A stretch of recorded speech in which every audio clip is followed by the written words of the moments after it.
आगे चलते हैं। अब आपको ना इशाल हम एक बाहिम्मत खातून से मिलवाने जा रहे हैं जिन्होंने मुश्किलात के आगे हार नहीं मानी है बल्कि उसका मुस्कुरा कर डट कर खड़े होकर मुकाबला किया। और एक औरत जब एक माँ भी हो तो फिर उसमें हिम्मत अज़्म और हौसला दुगना हो जाता है। और आज एक औरत की कहानी जो हम लेकर आए हैं वो भी इस मकाम पर है कि दूसरों के लिए एक रोशन मिसाल बन चुकी हैं। कराची से इनका ताल्लुक है। फातिमा नाजिश 4 बच्चों की मां हैं और इन्होंने ना सिर्फ अपने बच्चों की अच्छी परवरिश की है बल्कि माली हालात बेहतर करने के लिए भी कमर कसकर तंदूर लगा लिया। हाँ जी, तंदूर लगाकर उन्होंने अपने बिजनेस का आगाज़ किया है। उन्हें ऑनलाइन खाना बेचने का भी तजुर्बा है और इसलिए वो अपने तंदूर पर फरोख्त होने वाला खाना भी खुद घर से बनाकर लाती हैं। अब आप देख सकते हैं, इस वक्त हम आपको वो फुटेजेस दिखा रहे हैं कि वो खुद काम कर रही होती हैं वहाँ पर और फिर वो बाइक भी खुद चलाती हैं। मुख्तलिफ इदारों में उन्हें मार्केटिंग की जॉब भी कर रखी है, उसका भी एक उनके पास वसी तजुर्बा मौजूद है। इस बाहिम्मत खातून की जिद्दोजहद में खवातीन के लिए ये पैगाम छुपा है कि मुश्किल हालात में परेशान नहीं होना। हमारी खवातीन हमजा घर पे काम कर लेती हैं, किचन में खाना बना लिया,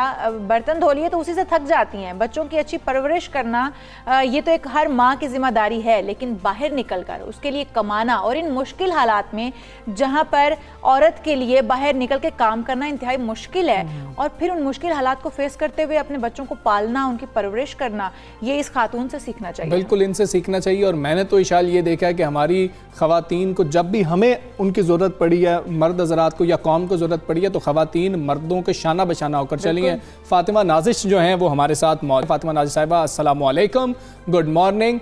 सबसे पहले तो हमें ये बताएं कि आपको ये तंदूर लगाने का ख्याल कैसे आया? मजबूरी थी कि ये तंदूर लगाना पड़ा? इस शोबे पर तो बिल्कुल मर्दों की इजारादारी होती है। मुश्किलात क्या थी आपको जब तंदूर लगाया?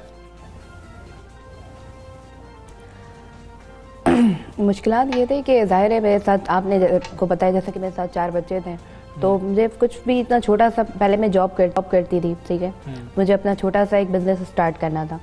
तो इसलिए मैंने सोचा, पहले सर्च किया कि मुझे क्या करना चाहिए, तो फिर मुझे ये लगा, सूटेबल लगा कि मुझे तंदूर स्टार्ट करना चाहिए। मेरे एक फ्रेंड से मेरी बात हो रही थी तो हम तंदूर पे डिस्कस कर रहे थे, तो मुझे ऐसा लगा कि ये मुझे करना चाहिए। और वैसे भी मुझे हमेशा से मुझे कुछ डिफरेंट करने का शौक रहा है कि मैं कुछ भी काम करूँ तो कुछ डिफरेंट हो। अच्छा, तो लोगों ने क्या कहा कि ये फातिमा तुमने क्या काम शुरू कर दिया है? तंदूर औरतें थोड़ा ही चलाती हैं, तुमसे तो हम बात नहीं करेंगे। खानदान का रिस्पॉन्स कैसा था? नहीं, खानदान वालों से तो शायद मेरा कोई कांटेक्ट नहीं है और ना किसी की ज़्यादा बात सुनती हूँ। मैं हमेशा अपने फैसले खुद करती हूँ। इंसान को हमेशा अपने फैसले खुद करना चाहिए, लोगों की बातों पे नहीं आना चाहिए। अच्छा ठीक है, कितना अरसा हो गया आपको? हमें ये बता दें, आप जो खवातीन हैं जो घबरा जाती हैं जब कोई मुश्किल आती है, उनको क्या कहना चाहेंगी?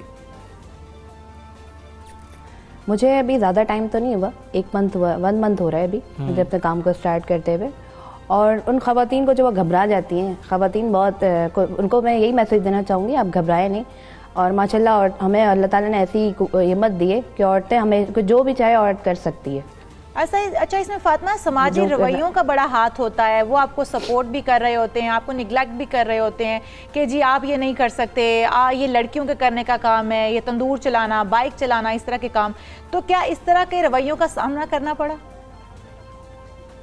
जी, शुरू में तो मुझे, जब मैंने लोगों से डिस्कस किया कि मैं ये काम करना चाहती हूँ, जैसे मैंने जब बाइक ली तो मैंने सबसे अपने फैमिली वालों से डिस्कस किया कि मुझे बाइक लेनी है, मैं बाइक लेना चाहती हूँ।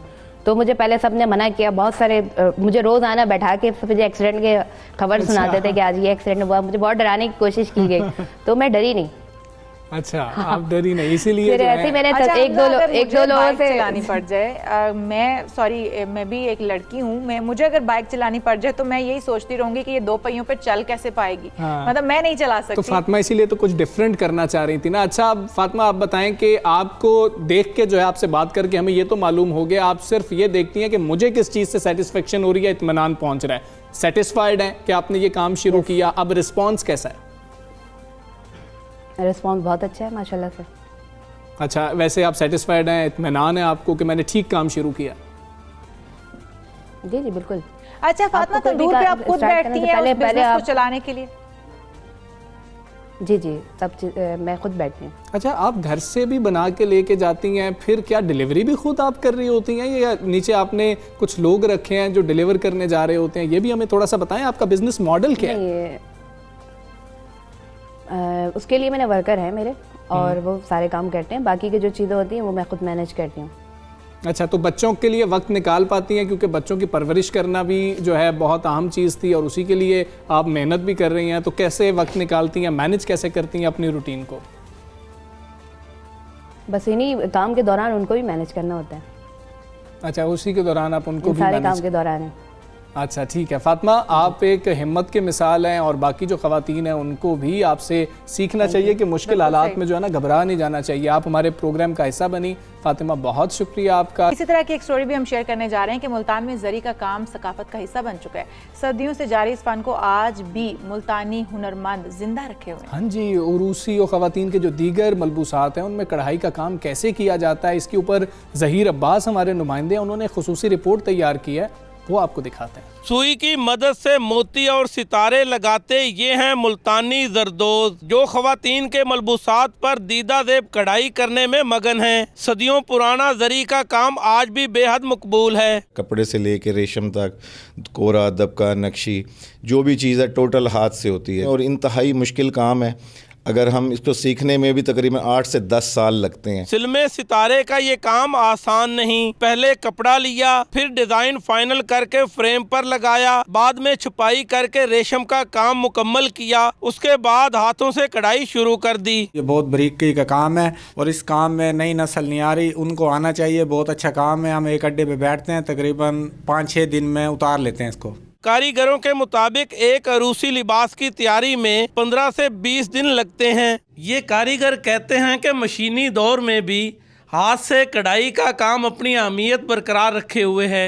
कैमरामैन मेहताब हैदर के साथ ज़हीर अब्बास, 92 न्यूज़ मुल्तान। जी, तो खुसूसी रिपोर्ट आपने देखी है, तो क्या इस मशीनी दौर में आपको भी मैं हाथ तो की कढ़ाई मुल्तान जा वाले रही हूँ। इसकी ज़हीर अब्बास की रिपोर्ट देखने के बाद हमजा मैं सीधी मुल्तान जा रही हूँ, क्योंकि मुझे जरी के लिबास बहुत पसंद है। यकीनन ख़वातीन भी देख के काफ़ी खुश हो रही होंगी, मुल्तान का रुख कर ही लिया होगा। अच्छा, वैसे बड़ी मेहनत करनी पड़ती है। अगर 15 दिन में ये तैयार होता है और आप हाथ से तैयार कर रहे होते हैं, आप मुझे थोड़ा सा इचाल इस बारे में बताएं ना कि कितना को फ़र्क होता है। अगर आप मशीन से कर रहे होंगे वो तो समझा जाता है बड़ा कह रहे परफेक्ट हो होगा। हमजा, जैसे मैं मशीन ऑफिस ही लेकर आती हूँ और मैं इसके सामने ही बैठ के कढ़ाई और सिलाई कर रही होती हूँ। भाई मुझे कैसे पता, मुझे खरीदने का पता है, पहनने का पता है। अच्छा, आपको अच्छे कौन से लगते हैं, मशीनी या फिर हाथ से कढ़ाई वाले? पहले जो होता था, जैसे कि हम देखते भी थे, खवातीन हाथ से बैठ के बुनती तो बड़े खूबसूरत नफासत के ड्रेसेस बनते थे।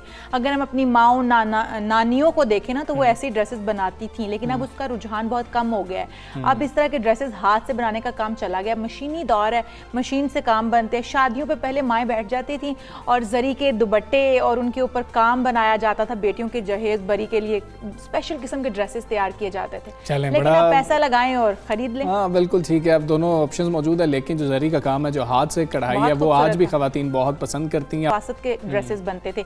अगर हम अपनी माओ नानियों को देखें ना, तो वो ऐसी ड्रेसेस बनाती थी, लेकिन अब उसका रुझान बहुत कम हो गया है। अब इस तरह के ड्रेसेस हाथ से बनाने का काम चला गया। मशीनी दौर है, मशीन से काम बनते हैं। शादियों पे पहले माएँ बैठ जाती थी और जरी के दुपट्टे और उनके ऊपर काम बनाया जाता था। बेटियों के जहेज बरी के लिए स्पेशल किस्म के ड्रेसेस तैयार किए जाते थे। लेकिन आप पैसा लगाएं और खरीद लें। हाँ बिल्कुल ठीक है, अब दोनों ऑप्शंस मौजूद है, लेकिन जो जरी का काम है, जो हाथ से कढ़ाई है, वो आज भी खवातीन बहुत पसंद करती हैं।